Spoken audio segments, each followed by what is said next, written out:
Alright, so after changing the rotors on a 2000 Nissan Altima, so the car, basically all we gotta do is take off the tire, remove the caliper here, and then get rid of the rotor that's inside of this. The rotors themselves I just got at a local parts store, O'Reilly, and they cost like 32 bucks a piece.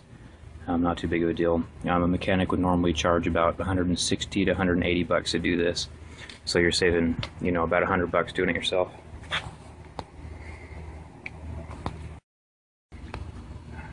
Alright, so the lug nuts on these things are a 21 millimeter. Yeah, 21. Okay, so now you have the tire off.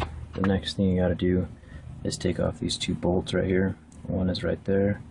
The other one is down there where my wrench is. Both of them are 19 millimeter and pretty stuck on there. So one easy thing I did to get it off is if you have your wrench right here, usually it's flipped around the other way.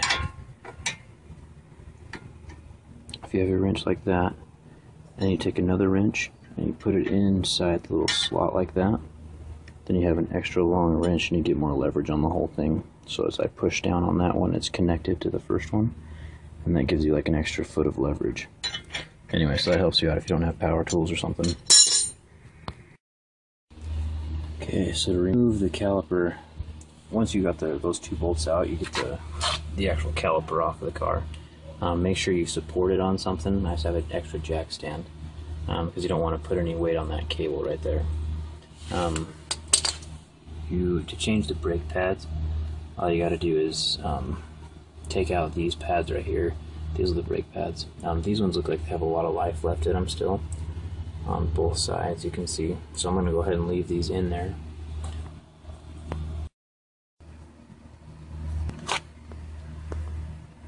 So if you do decide, if you are going to take off the brake pads, all you got to do is kind of wiggle them loose out of these brackets right there, and that comes out of on both sides. The pads will come out. When the pads are worn down though, what happens is this big piston right here sticks out farther. That's when you put the new pads on, there's going to be less space in between the two, so they won't fit over the rotor, over the edges of the rotor. So what you have to do is you have to compress this piston back down inside of itself before you put the pads on, so you can put it over the rotor. Usually people use like a big C-clamp like this.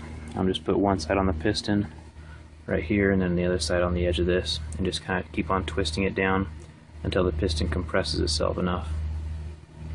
And then you should be able to do it. We'll probably have to do a little bit of that today because this rotor might be slightly thicker than this one just because of the time that this one has been wearing down. Shouldn't be too big of a deal though. Anyway, as far as getting the rotor off, this rotor has two holes in it right here, and so you have to go buy some bolts. These ones were, you see it there, the M10s by 1.25. Doesn't really matter the length of them, just as long as they fit inside that hole. And you just keep on tightening them until you hear the thing pop off. Sometimes if the rotor is not super tight on there, you can just grab a rubber mallet and just kind of hit it a few times and then pop it out that way. But in this case it's kind of rusted, so I had to use these two bolts. Just keep on tightening them down equally until the whole rotor just pops off.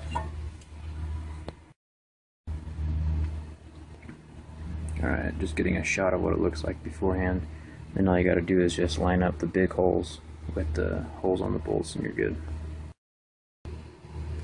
In this case I did have to do a little trick with the C-clamp, that guy, to compress it just enough to get the caliper over the rotor.